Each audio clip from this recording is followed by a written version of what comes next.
सिर्फ करोड़ों अरबों रुपया और माफिया और गंदा आदमी को भेजना और वहां ऐश मौज की अब जिंदगी जीना।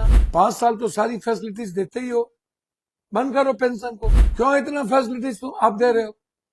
आम आदमी को की जिंदगी के साथ क्यों नहीं? बिहार के नए मुख्यमंत्री सम्राट चौधरी बन चुके हैं और इस बीच आपको बता दें कि पप्पू यादव ने बड़ी मांग रख दी है कि नेताओं के पेंशन बंद होने चाहिए। क्या कुछ पप्पू यादव का कहना है, चलिए आपको विस्तार से बताते हैं। नमस्कार, मैं कोमल और आप देख रहे हैं दर्श न्यूज।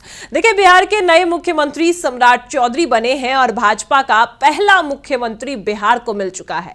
और ऐसे में आपको बता दें कि पप्पू यादव जो गरीबों के मसीहा है, लगातार गरीब तबके और महिलाओं के लिए आवाज उठाते हैं, तो ऐसे में पप्पू यादव ने साफ साफ ये बड़ी मांग रखी है कि जो नेता है, एमपी हो चाहे एमएलए हो, उनको पेंशन क्यों दिया जाता है, जबकि रिटायर होने के बाद वो नेता काम भी नहीं करते हैं, तो उनके पेंशन को बंद कर देना चाहिए।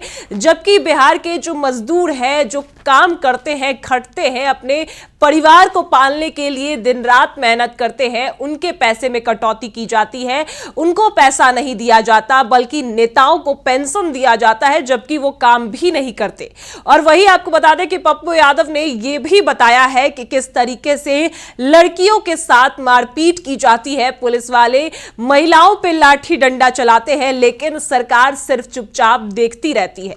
गरीब मजदूर के साथ सिर्फ और सिर्फ ऐसी ही होती है, बेरहमी की जाती है, ना ही उनको पैसे दिए जाते हैं। मां अपने बच्चे को पालने के लिए क्या कुछ करती है, गरीब मां, वो वही जानते हैं। और नेता सिर्फ और सिर्फ अपने पैसे का उपयोग कर आराम से सोते हैं। वही इस बात को लेकर पप्पू यादव ने साफ कहा कि मजदूरों के पैसे में कटौती की जाती है, लेकिन नेताओं को पेंशन दी जाती है, जबकि वो रिटायर हो जाते हैं, इसके बाद वो काम भी नहीं करते, फिर पेंशन किस बात की दी जाती है? उनके पेंशन बंद कर देने चाहिए। और यही मांग पप्पू यादव ने की और साथ में वीडियो भी दिखाया है कि किस तरीके से महिलाओं के साथ पुलिस वाले लाठी डंडे का प्रयोग करते नजर आते हैं, जबकि उनकी कोई गलती नहीं होती। वो वीडियो हम आपको दिखाते हैं कि क्या कुछ पप्पू यादव कहते नजर आए हैं। कि बड़े बड़े उद्योगपतियों के नीतिगत फैसले और उनका मजदूरों के प्रति व्यवहार या प्रैक्टिकल नहीं होना, ये गलत था। तो जो मजदूरी न्यूनतम, योगी जी आपको गाली गलौज करने से बंगाल से तो फुर्सत है नहीं। जब जब आप लोग का चुनाव आता है, तब तब आतंकवाद, उग्रवाद याद आ जाता है और उसके बाद कहते हैं कि आतंकवाद खत्म हो गया। चुनाव आता है, कहता है आतंकवाद जिंदा है, आप इस बार कर दो हम मिटा देंगे, इस बार कर दो 4 ठो शादी करना बंद करा देंगे, इस बार। तो आपको बंगाल से फुर्सत नहीं।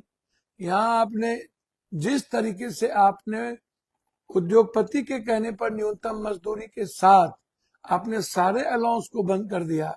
ये तो कोरोना के समय में ही हुआ था कि मनमोहन सिंह जी ने जो मजदूरों को रेस्पेक्ट और जिस नीतिगत फैसले के साथ उन्हें मेडिकल से लेकर के अन्य बच्चों के अलाउंस और उसकी एजुकेशन की बात की थी, उसको कोरोना के समय नरेंद्र भाई मोदी जी की सरकार ने उसको खत्म कर दिया। और लगातार मजदूरों का शोषण। तो क्या कोई एमएलए एमपी का बेटा इस न्यूनतम मजदूरी के साथ रहेगा? तो आप विधान परिषद बंद कर दो, क्या जरूरत है विधान परिषद की? आप पेंशन बंद कर दो नेताओं का, क्यों दे रहे हो? क्या है विधान परिषद में होता क्या है? सिर्फ करोड़ों अरबों रुपया और माफिया और गंदा आदमी को भेजना और वहां ऐश मौज की अब जिंदगी जीना। मैं थोड़ी देर के लिए राज्यसभा अपर क्लास है बोलना छोड़ भी दूं, विधान परिषद क्यों? और जब हम काम नहीं करेंगे तो पेंशन क्यों? काय दोगे? 5 साल तो सारी फैसिलिटीज देते ही हो, बंद करो पेंशन को। क्यों इतना फैसिलिटीज तुम आप दे रहे हो? आम आदमी को की जिंदगी के साथ क्यों नहीं? और फिर जो कल बच्चियों के साथ मारपीट हुआ है, आप सोच नहीं सकते हो कि इस लड़कियों को कैसे पीटा जा रहा है। आप को आश्चर्य होगा कि मेरी बेटी को किस तरीके से पीट पीट पीट पीट पीट पीट, और कौन पीट रहा है, आपको आश्चर्य होगा। पुलिस, ये देखो,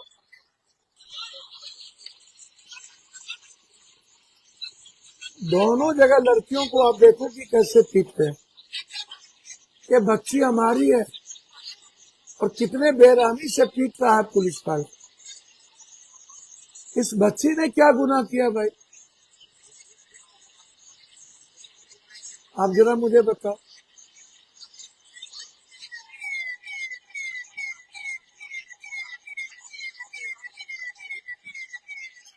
आप अब बताओ कि सारे नेता देश के चुप हैं और मौन हैं, काहे? मैं इसीलिए सुबह लाइव हुआ। इस चारों बच्ची को देखने के बाद मेरी बेटी होती, आपकी बेटी होती, आपकी बहन होती, आपकी माँ होती, क्या आपको पीड़ा नहीं होता? क्या आपको दर्द नहीं होता? आप मुझे बताओ। इसलिए हमें लड़ना चाहिए।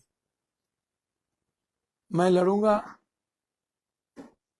जितने मजदूरों को जेल भेजा गया है उसके अधिकार की लड़ाई में लड़ूंगा। सदन में भी ये सवाल गूंजेंगे और इस बच्ची के न्याय के लिए भी आवाज उठेगी। मैं छोड़ूंगा नहीं। जोगी, यही तेरी करतूत है। आप अहंकारी हो, बांध जाने प्रसव की पीड़ा। आपको क्या पता बेटी और बच्चों के बारे में? आप दरिंदे हो, आप गंदा खेल खेलते हो, आप इंसानियत के दुश्मन हो। आने वाले 27 अंतिम कील साबित होगी ये मजदूर आंदोलन, ये मैं वादा करता हूं। आप तो देखा आपने, जहां एक और पप्पू यादव ने बड़ी मांग रखी है कि बिहार में तो अब सत्ता में एनडीए सरकार है और इस बार बिहार को नीतीश कुमार की जगह मुख्यमंत्री सम्राट चौधरी मिले हैं। तो इसी बात पर जहां एक और पप्पू यादव साफ साफ कई बार ये कहते नजर आए कि सम्राट चौधरी नहीं, निशांत कुमार को मुख्यमंत्री होना चाहिए, लेकिन अब बिहार को सम्राट चौधरी ही मुख्यमंत्री मिल चुके हैं। तो अब पप्पू यादव ने यह बड़ी मांग रखी है कि नेताओं को पेंशन नहीं मिलना चाहिए, क्योंकि उस समय वो कोई काम नहीं करते, बल्कि मजदूरों को, गरीब परिवारों को पैसे मिलने चाहिए। जिस तरीके से वो काम करते हैं, दिन रात मेहनत करके अपने बच्चे को खाना खिलाते हैं, यहां तक कि वो मां अगर उसका बच्चा भूखा सोया होता है तो लोरी सुनाकर ये सोचती है कि उसके बच्चे को किस तरीके से सुला दे ताकि उसका बच्चा उससे खाना तक ना मांगे। और यही मजदूर के पैसे काटे जाते हैं। दिन रात मेहनत के बाद भी बहुत कम पैसे मिलते हैं, लेकिन नेता अगर काम ना भी करे फिर भी उनको पेंशन दिया जाता है। वही महिलाओं के साथ लगातार हो रहे अपराध को लेकर भी पप्पू यादव साफ तौर पर बोलते नजर आए कि ये मामला नोएडा का है, दिल्ली नोएडा का है, लेकिन उसमें आपने इस वीडियो में पप्पू यादव ने साफ दिखाया कि किस तरीके से जो पुलिस वाले हैं वो बच्चियों और महिलाओं के साथ लाठी डंडे का प्रयोग करते नजर आते हैं। जिसमें बिहार की बात करें तो महिलाओं को सम्मान दिया जाता है, महिला को आत्मनिर्भर बनाया जाता है, यही बात होती है। लेकिन सम्मान क्या है महिलाओं का, इस वीडियो में वो साफ दिख रहा है। और पप्पू यादव ने जो कहा, जो दिखाया है, उससे ये साफ पता चलता है कि बिहार में नेता जो है वो राज करते हैं और गरीब मजदूर सिर्फ और सिर्फ अपने आप को खटाते हैं, अपने परिवार को जिंदा रखने के लिए दिन रात मेहनत करते हैं। अब आपकी इस पर क्या राय है कि पप्पू यादव ने जहां एक और नेताओं के पेंशन बंद करने की बड़ी मांग रखी है? अपनी राय हमें कमेंट में जरूर बताएं और देखते रहे दर्श न्यूज।